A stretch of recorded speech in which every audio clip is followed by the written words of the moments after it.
Welcome to இசை தமிழ் சமையல்.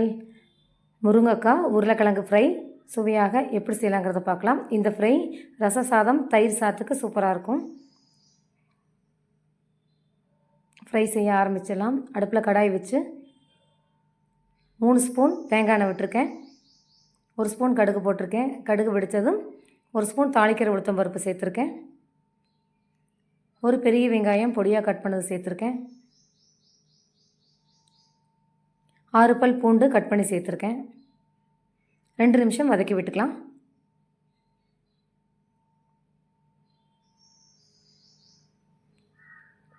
வெங்காயம் வதங்கினதும் ஒரு தக்காளி கட் பண்ணி சேர்த்துருக்கேன். வெங்காயம் தக்காளி 2 நிமிஷம் வதக்கி விட்டுக்கலாம்.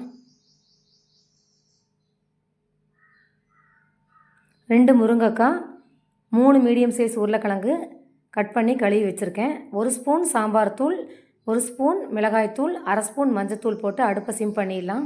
2 நிமிஷம் வதக்கி விட்டுக்கலாம். மசாலா பச்சை வாசம் போகட்டும்.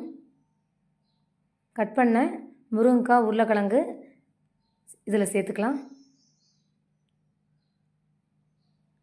அடுப்பு சிம்மிலேயே 2 நிமிஷம் வதக்கி விட்டுக்கலாம். மசாலாலாம் உருளைக்கிழங்கு முருங்கைக்காயில் சேரட்டும். 1 ஸ்பூன் கல் உப்பு சேர்த்துருக்கேன்.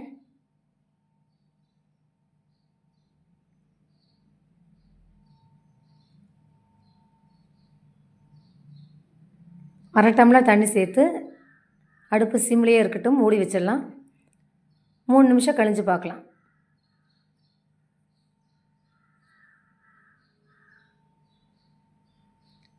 லைட்டாக தண்ணி இருக்குது, மறுபடியும் கலந்து விட்டுட்டு சிம்லேயே அடுப்பு வச்சு 5 நிமிஷம் கழிஞ்சு பார்க்கலாம்.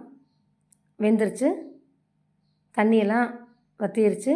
1/2 ஸ்பூன் பெருங்காயத்தூள், கொஞ்சம் கொத்தமல்லி தழை தூவியிருக்கேன். கலந்து விட்டுக்கலாம். சுவையான முருங்கைக்காய் உருளைக்கிழங்கு ஃப்ரை ரெடி ஆயிடுச்சு. நீங்களும் இதே மாதிரி செஞ்சு பாருங்கள். எப்படி இருக்குன்னு கமெண்டில் சொல்லுங்கள். தேங்க்யூ.